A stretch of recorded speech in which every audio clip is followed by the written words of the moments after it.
कक्षा 9 पाठ 6 प्रेमचंद के फटे जूते, जिसके लेखक हैं हरिशंकर परसाई जी। पहला प्रश्न है, हरिशंकर परसाई ने प्रेमचंद का जो शब्द चित्र हमारे सामने प्रस्तुत किया है, उससे प्रेमचंद के व्यक्तित्व की कौन कौन सी विशेषताएं उभर कर आती हैं। इसका उत्तर है, प्रेमचंद के व्यक्तित्व की निम्न विशेषताएं उभर कर सामने आती हैं। यहाँ की कर लेना, ये गलत लिख गया है। प्रेमचंद के व्यक्तित्व की निम्न विशेषताएं उभर कर सामने आती हैं। उनका जीवन अभावों में बीता, उन्हें दिखावा पसंद नहीं था, उनका व्यक्तित्व बाहर भीतर एक सा था, उन्होंने समाज में व्याप्त सदियों पुरानी मान्यताओं को ध्वस्त किया, वे रुकावटों से बचकर नहीं उनसे लड़कर आगे बढ़ते थे। दूसरा प्रश्न है, सही कथन के सामने सही का निशान लगाइए। इसमें सही कथन है, लोग तो इत्र चुपड़कर फ़ोटो खिंचाते हैं जिससे फ़ोटो में खुशबू आ जाए। अगला प्रश्न है, नीचे दी गई पंक्तियों में निहित व्यंग को स्पष्ट कीजिए। क, जूता हमेशा टोपी से कीमती रहा है, अब तो जूते की कीमत और बढ़ गई है और एक जूते पर 2500 टोपियाँ न्यौछावर होती हैं। इसका उत्तर है, टोपी सम्मान की प्रतीक है और जूता अधिकार या सामर्थ्य का। व्यंग यह है कि आज शक्तिशाली व्यक्ति के चरणों में अनेक लोग झुकते हैं और अपना स्वाभिमान भुलाकर दूसरे के जूतों पर कुर्बान होने को प्रस्तुत रहते हैं, इसलिए जूतों की कीमत बढ़ गई है। अगला प्रश्न है, तुम पर्दे का महत्व ही नहीं जानते, हम पर्दे पर कुर्बान हो रहे हैं। इसका उत्तर है, लोगों की छुपाने की प्रवृत्ति पर व्यंग है। की कर लेना, यहाँ पर की है, लोगों की छुपाने की प्रवृत्ति पर व्यंग है। लोग अपनी बुराइयों को ढककर छिपा कर रखते हैं, पर प्रेमचंद के स्वभाव में पर्दा जैसा छिपाने लायक कुछ था ही नहीं। वे तो जैसे बाहर थे वैसे ही भीतर भी थे।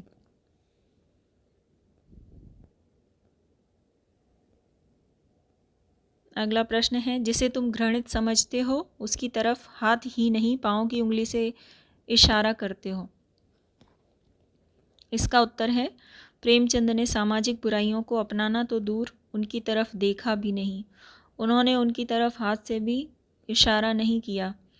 उन्हें इतना घृणित समझा कि पैर की अंगुली से उसकी ओर इशारा करते हुए दूसरों को भी उससे सावधान किया।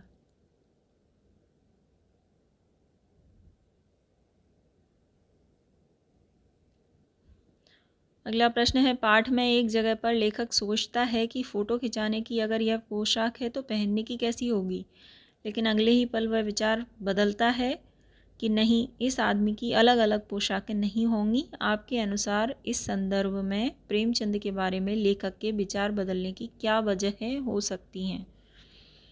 इसका उत्तर है, प्रेमचंद का व्यक्तित्व सादगी भरा था। वे जैसे बाहर थे वैसे ही मन से भी थे। प्रायः लोगों के व्यक्तित्व में भिन्नता होती है, वे दिखाई कुछ और देते हैं और होते कुछ और हैं। अलग अलग पोशाक से लेखक का यही आशय है, परंतु प्रेमचंद के बारे में उसे विश्वास है कि उनके व्यक्तित्व में यह अंतर नहीं हो सकता। यहाँ पर उनके कर लेना, उसके की जगह उनके व्यक्तित्व में यह अंतर नहीं हो सकता, इसलिए वह विचार बदल लेता है। अगला प्रश्न है, आपने यह व्यंग पढ़ा, इसे पढ़कर आपको लेखक की कौन सी बातें आकर्षित करती हैं। इसका उत्तर है, उपर्युक्त व्यंग में लेखक की निम्नलिखित बातें हमें आकर्षित करती हैं। लेखक ने व्यंग शैली में महान साहित्यकार प्रेमचंद का चित्र प्रस्तुत किया है, उनकी विशेषताओं से हमें परिचित कराया है। लेखक ने प्रेमचंद पर व्यंग तो किया, पर उसने स्वयं को कभी भी व्यंग से अलग नहीं रखा। लेखक को मानव जीवन की अत्यंत गहरी समझ है, उसने जीवन के दुख सुख को अत्यंत निकट से देखा है। लेखक सामाजिक बुराइयों एवं कुरीतियों के प्रति भी सजग है, उसने व्यंग के माध्यम से इन पर भी प्रहार किया है। अगला प्रश्न है, पाठ में टीले शब्द का प्रयोग किन संदर्भों को इंगित करने के लिए किया गया होगा? इसका उत्तर है, पाठ में टीले शब्द का प्रयोग उन अवरोधों को इंगित करने के लिए किया गया होगा जो विकास में बाधक हैं। समाज के ठेकेदारों, पंडित, मौलवी, जमींदार एवं साहूकारों को टीला माना जाता है। सुविधाभोगी लेखक उन तत्वों से समझौता कर लेते हैं या उन्हें अनदेखा कर बचते बचाते निकलते हैं, पर यह प्रेमचंद के स्वभाव में नहीं था।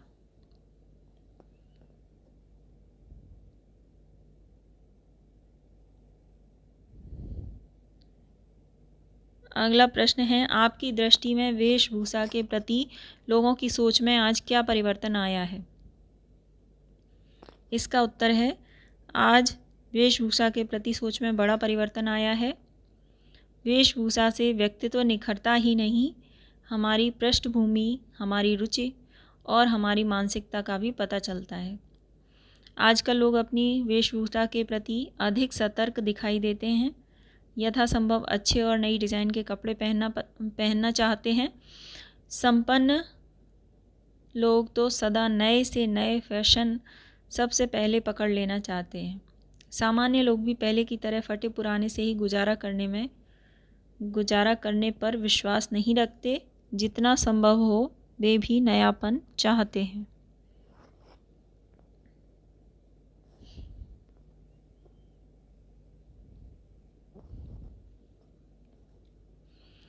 भाषा अध्ययन। पाठ में आए मुहावरे छांटिए और उनका वाक्यों में प्रयोग कीजिए। इसका उत्तर है, कुर्बान होना, न्यौछावर होना।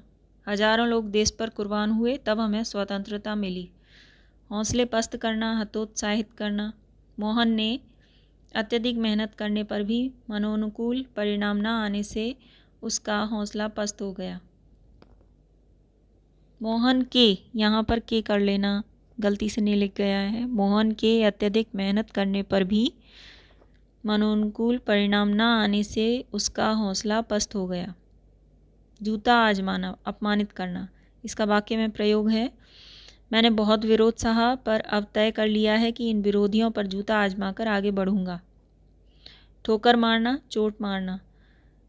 इसका वाक्य में प्रयोग है, अब्राहम लिंकन अपनी गरीबी को ठोकर मारकर आगे बढ़ते हुए एक दिन अमेरिका के राष्ट्रपति बने।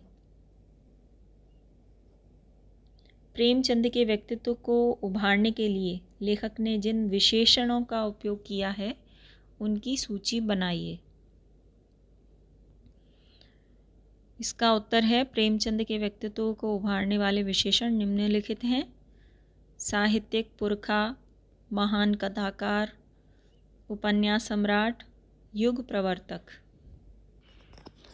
गृह कार्य में आपको कुछ प्रश्न दिए गए हैं जिससे पता चल सके मुझे कि आप लोगों ने वास्तव में पढ़ा है पाठ या नहीं, ठीक से समझा भी है या नहीं।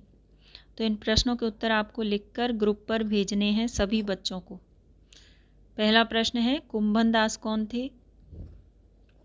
दूसरा प्रश्न है, हरिशंकर परसाई जी की 10 रचनाओं के नाम लिखिए। अगला प्रश्न है, परसाई जी ने कौन सी पत्रिका निकाली? उस पत्रिका का नाम बताना है केवल। चौथा प्रश्न है, प्रेमचंद के फटे जूते किस विधा की रचना है? अगला प्रश्न है, परसाई जी की भाषा की मारक क्षमता क्यों बढ़ जाती है?